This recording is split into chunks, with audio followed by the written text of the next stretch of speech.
It's match 1 in the quarterfinals of the major, and Liquid, North America's super team, is on match point, and Coursera is all that is between Liquid and a major final. Going into the match, Liquid was the favorite, while Luminosity was just an up-and-coming team from the South American region, and the caster are saying this. The team now going back to Old Faithful, and Cold might be in trouble.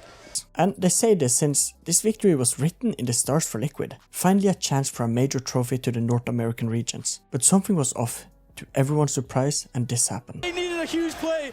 This might be the greatest comeback to ever happen in CSGO, and it all starts with the greatest AWP clip of all time. The round starts with Liquid having 2 players going apps, 1 in top mid, 2 towards ramp. Liquid goal is just to not push and die, and rather hold and play safe on the T side, while Luminosity or LG are playing a more aggressive setup with 1 B anchor, 1 A anchor and 3 players towards mid. LG starts by smoking ramp, and I will always say that a Molotov is better for this, since if Liquid were to flash over ramp and run through, they have a real shot at winning the round. Nitro flashes underground in hope to catch someone peeking. It's a weird flash, since this just gives up that Liquid have a player in apps, as well as Liquid are not peeking on it yet, so kind of a waste. Liquid double ups in underground, and it seems like they are ready for an A split, with mid and ramp push. A great flash by a leech, and smoke in window is trying to make the job easier for underground players, but it's too late, and FNX spot them and shoots Nitro down to 2 HP. And Liquid set their eyes on B, since now they've been spotted in mid, they have to get out somewhere, and I love what LG is doing here. They're not even moving, even though the ladder room player can hear them run to apps. And the rest of this round is legendary, so I will let you watch it himself with the caster reaction.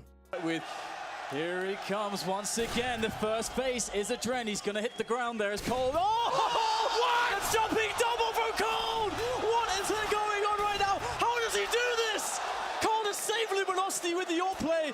Unthinkable scenes there on the B apartments. ANS vs Navi in round 27 is one of the rounds you might have forgotten, but the impact this clutch had would single-handedly put X7 and ANS on the map forever. Let's set the scene. It's 2019 and the major quarterfinals. Going into the match, Navi was the clear favorite, while ANS was the fan favorite. And after a close BO3, it was left to Mirage. And here we saw one of the greatest game of Mirage ever played. On one side we had Navi with Simple. That year he would be crowned as the second best player in the world. And on the ANS side, an up-and-coming talent in Sergey. But the star of the round was neither of these. The round starts with ANS having 4 AUGs. Well, it's the time of the scope meta, and ANS are going 1 player under with the one-way smoke, 1 window to hold top mid for the close swing by Navi, and 1 player on A since window can always rotate, and 2 on B. Navi are going 5 players towards top mid, with 3 mid and 2 towards apps. But Navi fails the window smoke, and a mid play usually will not work then. But the window smoke ruins Ariel's one way, so it kinda worked. And with a good flash, Edward and Flamey are going top mid boxes. But Ariel pushes through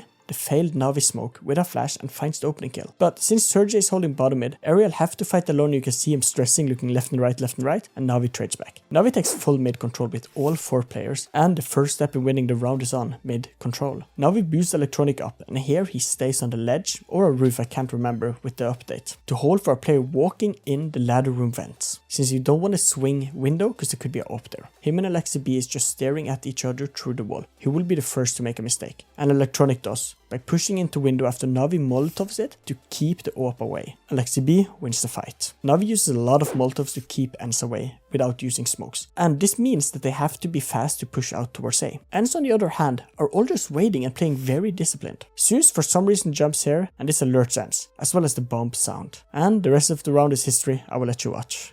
Their direction. But all this does is serve to allow Alexi to come out from jungle. Watch it, because he's got the lineup simple. He doesn't have the time. He's got to go to the AK and get the kill. This guy is on another level. He's going to have time to put the bomb down. And X7, he knows he's in rotation to flash out. He's got the information. He's got just enough. He goes back to the AWP. But is that what's going to cost him? It is. It is going to cost him.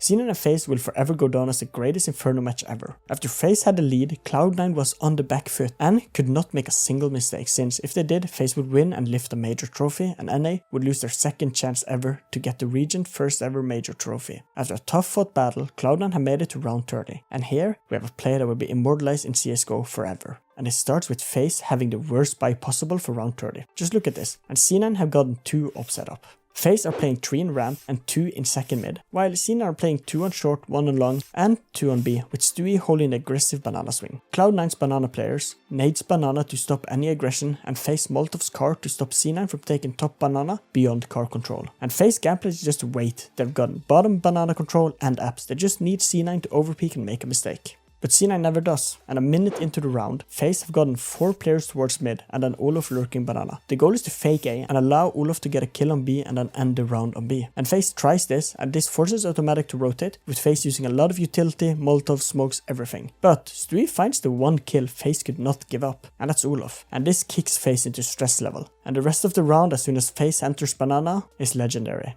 Has been taken out towards the B bomb site, but Automatic's going towards A, nothing else is going on. He's got to go back, Stewie's on his own, but look at the time! Look at the time, there's 7 seconds to plant the bomb! They're trying to build pyramids, but there's no more play!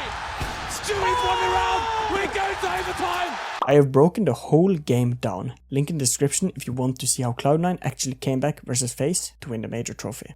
Liquid in 2019 was the best team, since Astralis was on a break before the major, and here Liquid was dominating the CSGO scene, winning a Grand Slam in just 63 days. Something unheard of. And when Liquid and Navi were set to meet at the semi-finals of ESL Cologne, Navi had a proper chance to finally take down the villains of CSGO at the time. And this takes us to Dust 2, and we will see Simple's biggest fail to date. It's match point and Navi are going fast out on A long, and here Stewie is pushing, with an AWP close, and he dies. No idea what he was thinking here. I would assume since Navi haven't taken long a lot of times, he thought it was safe and he could peek cap. But the fight continued on long, with so many players flashing and fighting it quickly. It's a 1v3 for Nitro on match point. And here, it's the iconic part. Simple goes for a knife to BM in mid, when Nitro turns his back to jump up on the box and go short. And Nitro hits a great shot, and it's a 1v2. When Navi smokes off CT, they allow Nitro to walk up towards site, and after Boomish plants the bomb, he jumps up to see where Nitro is, and Nitro finds him. That's a second kill in the 1v3 now. And when Nitro jumps up,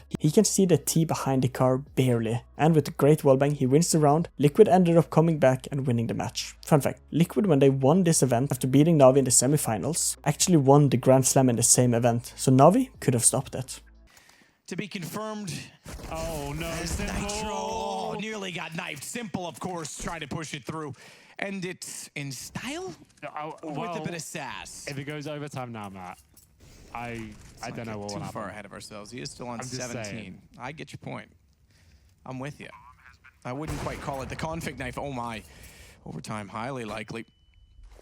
I take that back. He's still only a 17, and smokes down. He has to get around them somehow. Looks toward the car, and he gets it through the window. Now he gets the defuse, and okay, Henry's called it.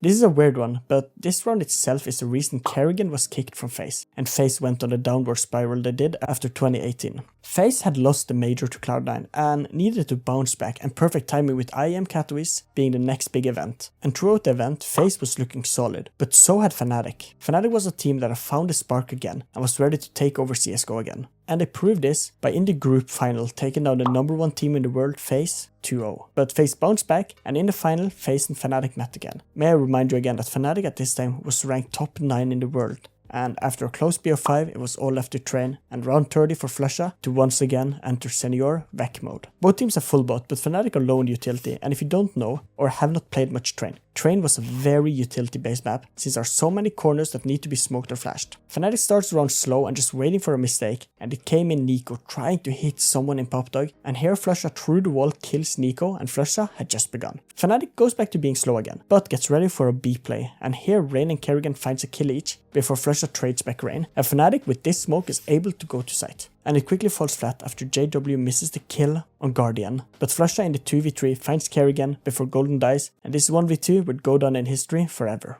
FaZe, trials and turbulations in finals, and they certainly showed through again. They might finally redeem from last year and get their first IEM championship. It only takes one kill. Flusha, he's not going to allow that easily. Gets it down to just Guardian, 17 HP. And that gives Flusha the upper hand as well. Flash out. He's faced off of it, forced off the angle, and Flusha's got us going. Definitely spots him. Oh, not only does he spot him, thank you very much. Oh wow, no way. No way Line he it wins up. this. And not only that, he's caused a full rotation from Ivy, from Rain, and sort of inside of Zeke and Hector. Flusha gets one more kill on this. Lekro's got the whole map to play with. He's hoping that Flusha can anchor this position down, but he has the option to go back to A, and look at Flusha. Oh my god. This would be a harsh reset on 14 rounds for Fnatic, and that smoke is tantalizing! Flusha! He's gonna clean out Connector. It's just Nico yet again who has to try and pull it back, and he's got the AK-47, some utility in a kit to do so, and Lekro is taking his sweet time to make sure he figures this out. Now this is interesting because now it's return favor. Nico's snuck around behind Flusha, And he could actually spoil the whole plan as sneaky as Flusha was. Oh my god!